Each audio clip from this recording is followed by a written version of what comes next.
I turned the corner, afraid of what the flashlight's beam might reveal. Suddenly, a roughly painted symbol of a torch glowed in the light. Behind it, hidden by a rock, sat a battered metal trunk. It was here for a reason, packed with supplies, batteries, flares, ammo, things you need to make it through the darkness of the night. Something left behind by someone who knew what I knew, and more.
Agent Nightingale didn't want to be in Bright Falls. These little communities revolted him, and he didn't like the trees or the coffee. He now knew that impossible horrors lurked behind the storefronts and smiles. He desperately wanted to turn the car around and just drive until he passed out or ran out of road and booze. But he had a job to do. He had a rider to catch, at any cost.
Come on, we gotta get moving. More of them coming.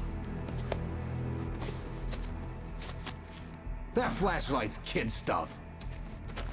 The flares will keep the bastards away.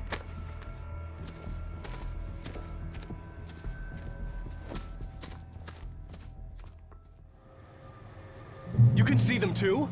Hell, of course I see them. Come on, we gotta move. Why? Because that's the way the story goes. Yeah, but Let's move!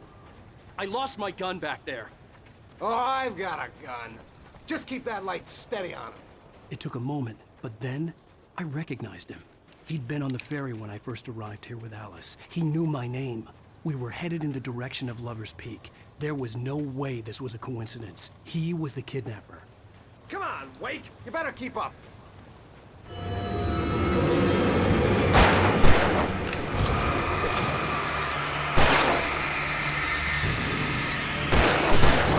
What I got for you!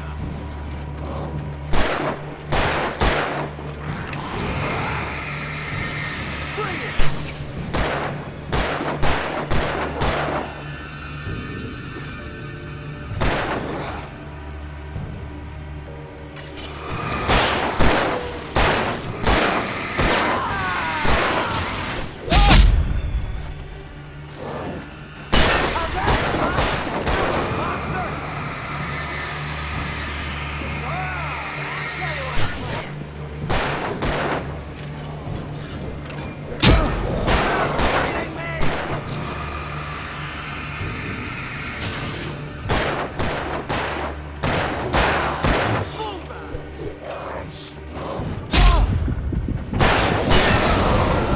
Lover's Peak, right up these stairs, Wake.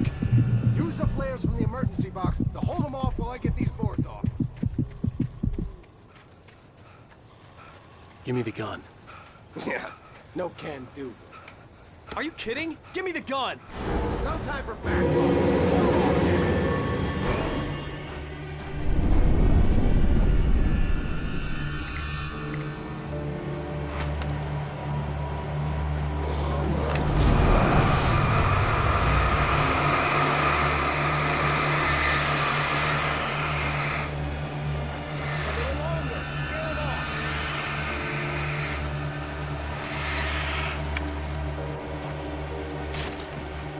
Get some light on those bastards. That'll keep them off us.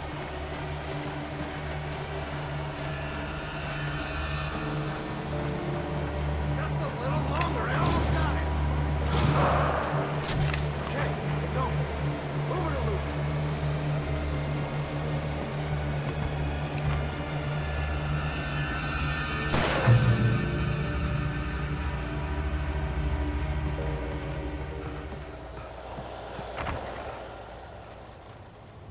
Better get ready.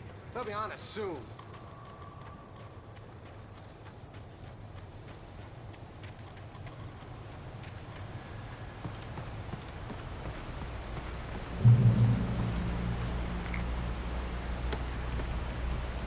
This is it, Wake. Last stand. There's more flares here. Get ready. We fight them as long as they keep coming. Give me the goddamn gun! They're coming! That's not how this goes. Get with the program, Wake.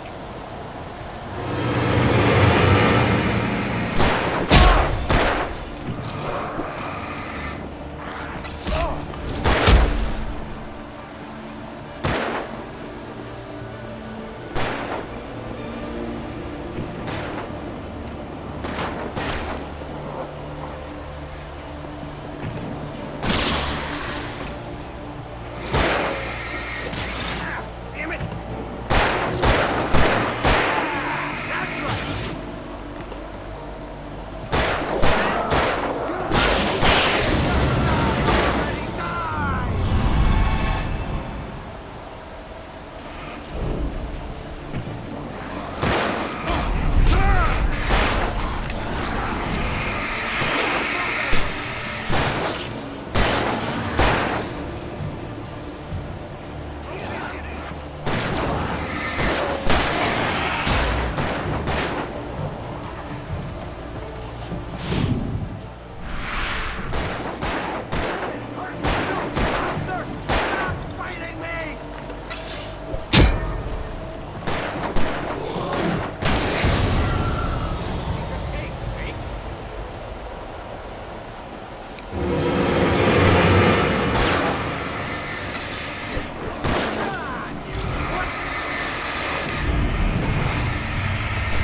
Let's cut the act now.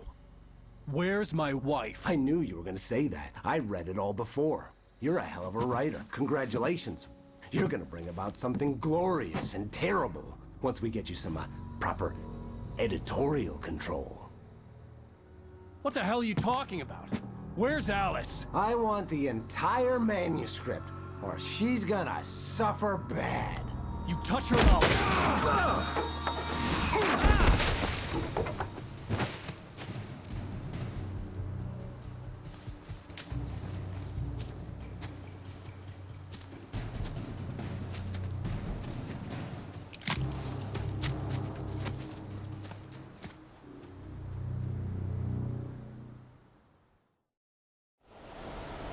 You're gonna give me the manuscript or you'll be sorry! No! Come back here! I swear I'll kill you if you hurt Alice! Do you hear me? Come back here! He had Alice, and he wanted the manuscript because he thought it held some magical power. But I had no manuscript to give him. I had to... On more than one occasion, Alice had tried to explain to me how it felt to be afraid of the dark. To her, darkness wasn't simply the absence of light, but something more tangible than that. It was something you could touch and feel. Worse than that, it was something with a mind of its own, something malicious and malign. For her, things changed when they were wrapped in darkness. They turned into something else, something foreign, and nothing was safe or innocent anymore. I'd never really understood what she meant, until now. Get back to Barry and figure out my next move.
The night had been one desperate situation after another.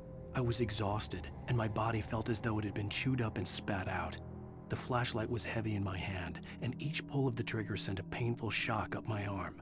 But I was finally out of the woods, and things were looking up. That's when I heard the chainsaw.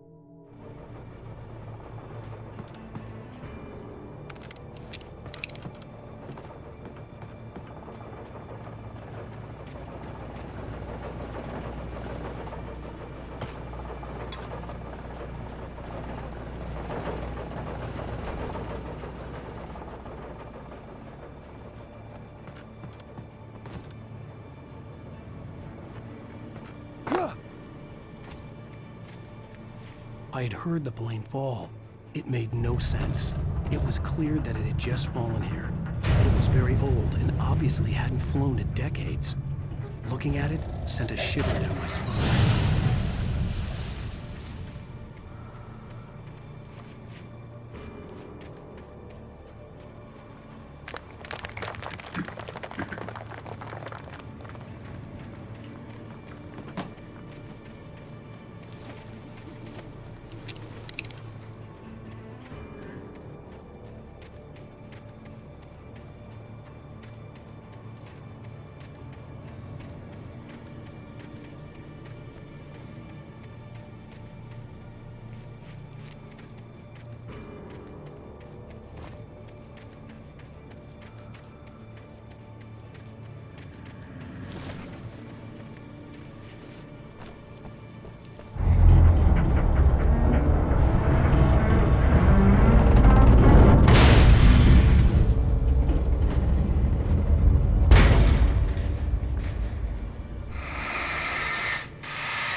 The logging site was a mess. The modular office had been pushed off the cliff. Deputy Thornton climbed up from the wreckage excited, breathing hard from the exertion. Nobody there. It's weird. Don't you think that's weird? Bored, Mulligan let out a mighty snort. Hell, it's always weird, Thornton. Just a question of sorting out what kind of weird it is this time around.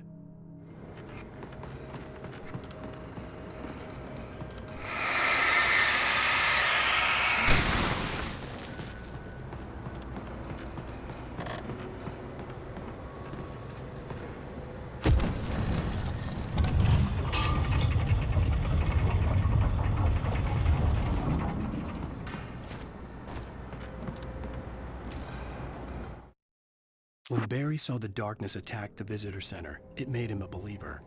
The men Al said he'd shot, they hadn't been just locals on crank. Somehow the world had changed, like the channel had been switched without warning. You think you're watching a sitcom, and you're really watching a horror show. When the birds started attacking the cabin, Barry wasn't surprised, just terrified.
Hazardous. Occupation.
Barry? Ow! The porch is covered with birds. They've got all Hitchcock on me. Stay out of sight. I'm on my way. Don't open the door. What am I, crazy? Stay hidden.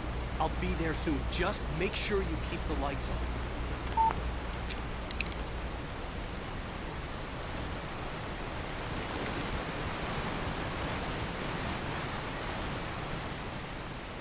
I still had to reach Barry at the cabin, but at least I was out of the woods.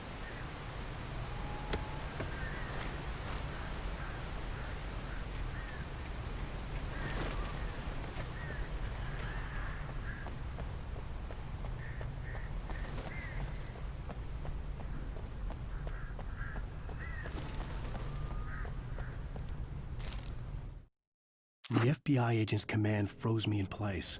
I considered surrender. It was all falling apart anyway. I could give in, let someone else deal with it, but it felt all wrong. Call it instinct, his posture, the way he held the gun. He was no friend. Shots ringing in my ears, I leaped for the hole in the fence and stumbled into the darkness beyond.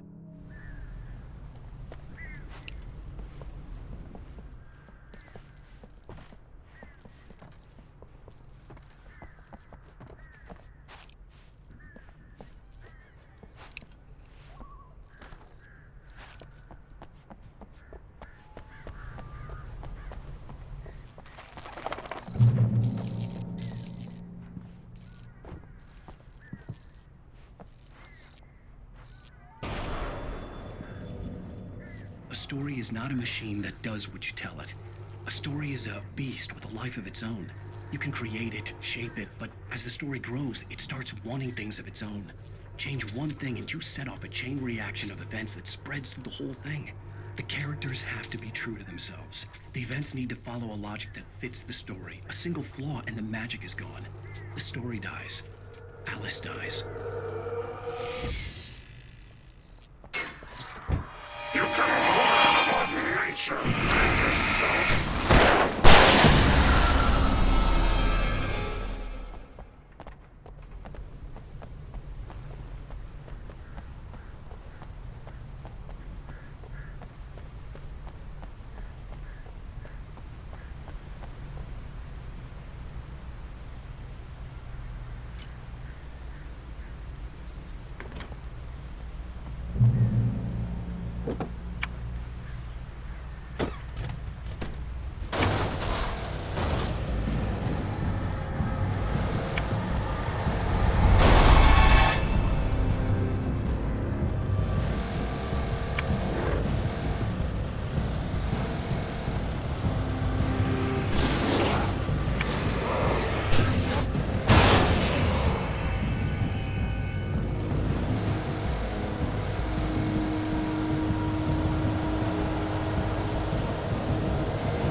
The flare gun was probably the best weapon I could imagine against the dark things I was facing.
It was the kidnapper.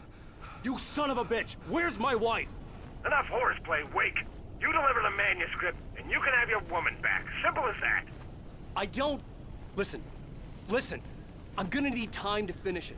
I still need to write the ending. I need... a week. It's not done. I need a week. 2 days. The old Bright Falls coal mine is nearby. You can find it easy, city boy. The main building, there at noon. You bring the manuscript, you'll get your wife. If not, well, get me. Yes, I get you.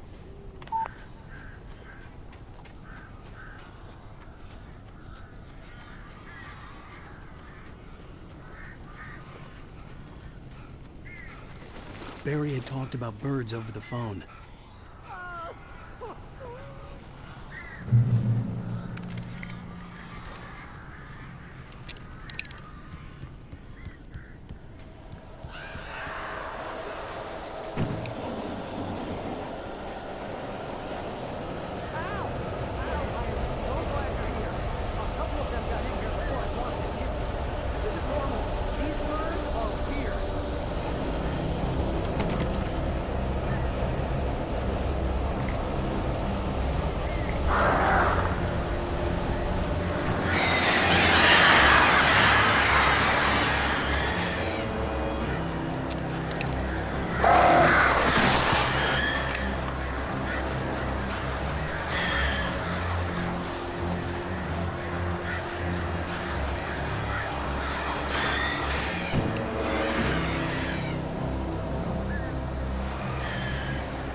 Hey, Al.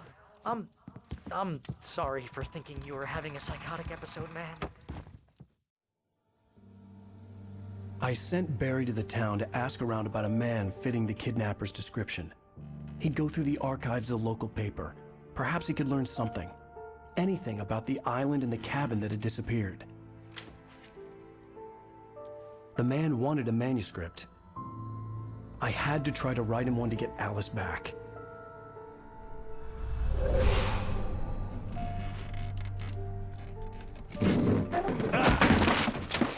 For me, the supernatural had always been nothing but a metaphor for the human psyche, a tool to use in writing fiction. Now, it was happening for real, and I couldn't put a single word on paper.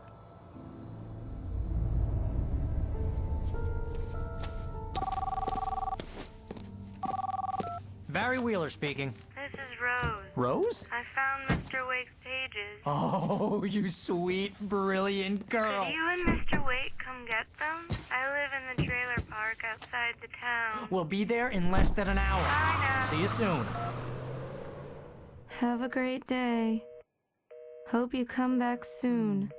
Welcome to the Oh Dear Diner. Good girl.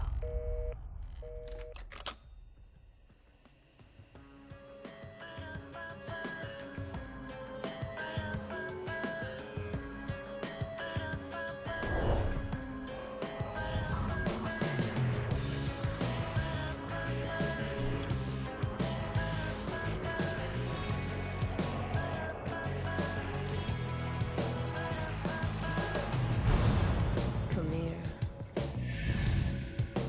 Pretty please, can you tell me where I am?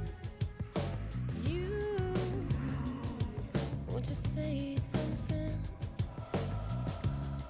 I need to get my bearings amongst, and the shadows keep on changing.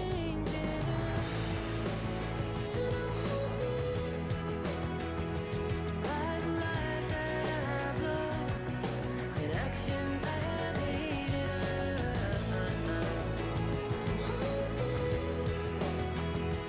by the lies that wove the web inside my haunted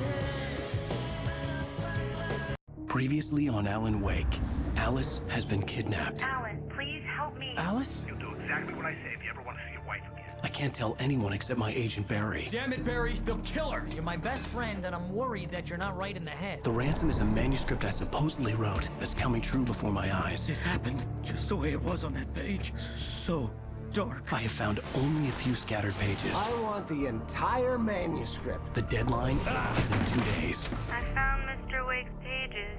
Good girl. How the hell did she get her hands on the manuscript anyway? I don't know. She's resourceful. I told you were too hard on her. Listen, I found out all sorts of interesting stuff while I was digging around. Yeah.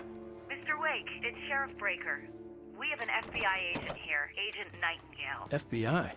He's anxious to see you. You'd better come to the station.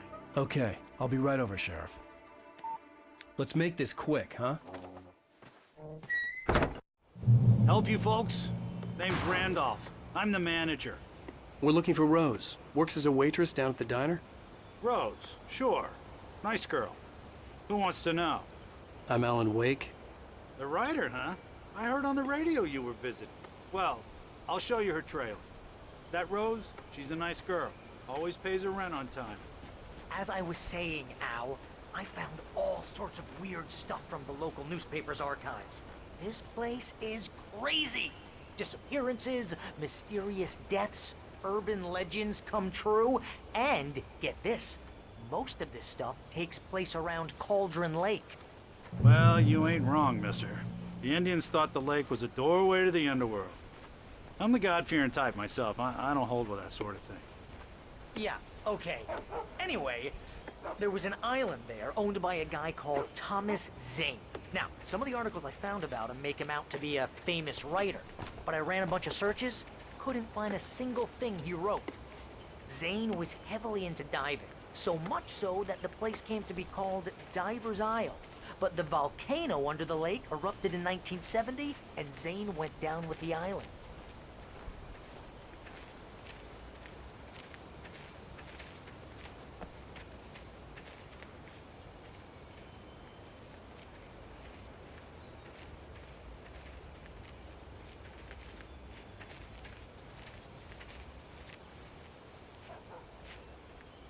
It gets better.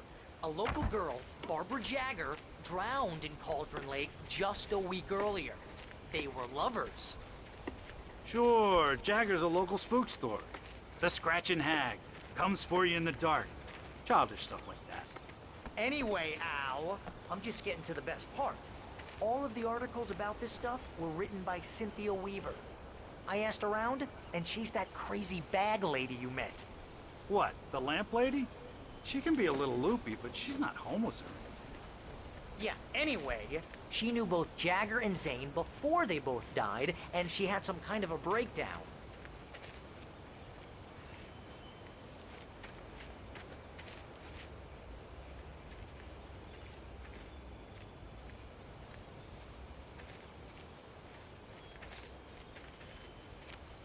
Well, mister, this here's Rose's trailer. You mind me asking what you want with her? We're just here to talk to her, pal.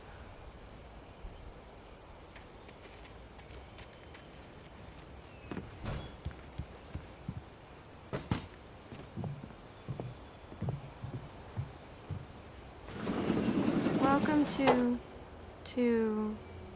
Oh dear, Mr. Wake. I'm so glad you're here. Rose, you have my manuscript? Oh. Oh, yes. Yes. Please, come in. Hey, this is really good. Rose, Yes, my manuscript. I really need it. I understand. I know what you need. A muse to inspire you. Oh, for Barry? She doesn't have anything. Yeah, hey, Al? Al, what's... Oh... Barry! What? What?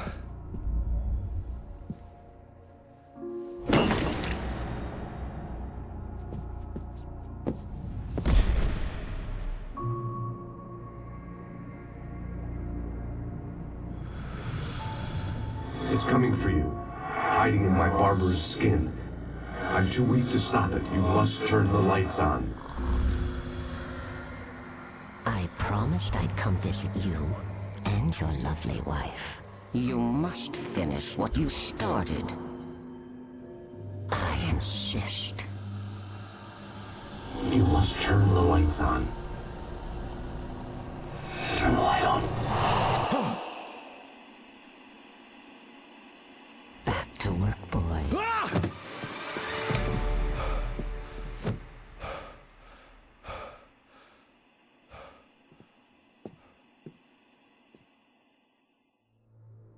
I felt nauseous, hungover.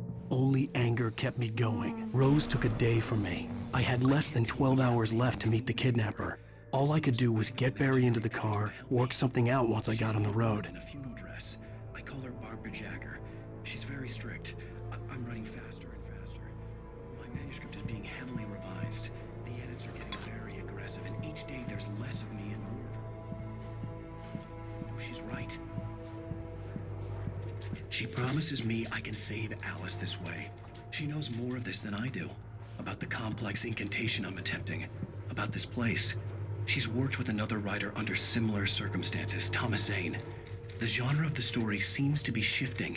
It's turning into a horror story. I'm getting close. I can feel it.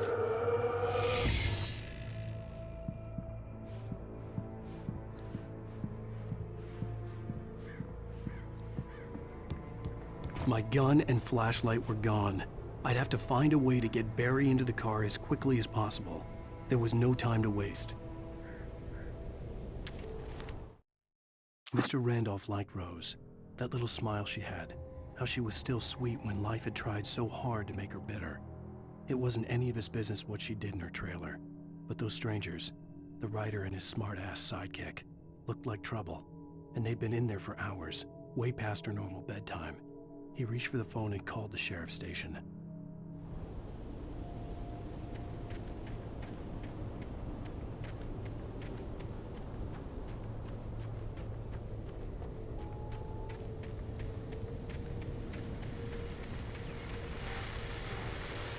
I just stepped outside to catch a breath of fresh air. Let me tell you, the weather's getting heavy. Nights like this make me especially glad I'm here talking to you and not home in bed. Once the weather takes a turn like this, I can't sleep at all. It's all tangled bed sheets and dark thoughts, punctuated by the occasional plunge into nightmare.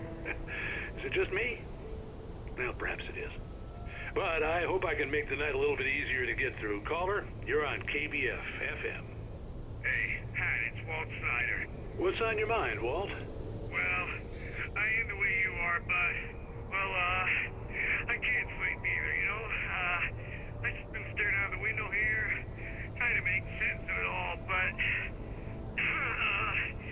I ain't been drinking either, you know? Well, you sound like a man with a problem, Walt.